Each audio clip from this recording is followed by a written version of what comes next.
তোমার লাইভে না গল্প করতেই পারি না, একদম ঘুম ধরে। আরও ভিডিও এডিট করি ওই সময়টাতে। তার মানে সারাদিন এই যে রান্না বান্না, এই সারাদিন অন্যকে সময় দিয়ে দিয়ে রান্না বান্না করি, তো কাজ কাম সারাদিন করি। ওর ওই সময় খাওয়া দাওয়ার পর একটু বিছনায় আসি, তো বিছনায় আসি তো ওর ঘুমা হয় না, ওই যে ভিডিও এডিট করা, একে হাত তোলা ওকে হাত তোলা, মানে ওইগুলোই করি থাকি। কোনো দিন না এগুলা করতে করতে চকুটা লাগেই যায়, ঘুম যায়। সুচিত্রা তুমি থাকো খালি, ডিপৰত আর কেউ থাকে না, খালি সুচিত্রা তুমিয়ে থাকো।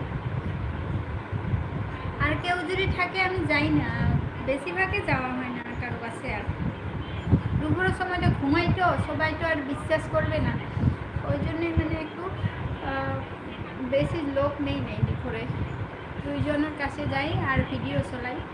ওই সময় দুটা মোবাইল দিয়ে ভিডিও চলাই আর দুইজনকে দুটা মোবাইল দিই।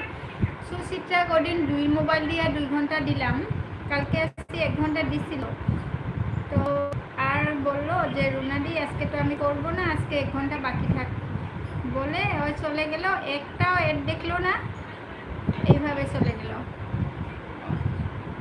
তখন আর সুচিত্রার কাছেও যাওয়া হবে না মনে হয়, 1-2 দিন পর পর যাইতে লাগবে। অনেক ধন্যবাদ সবাইকে।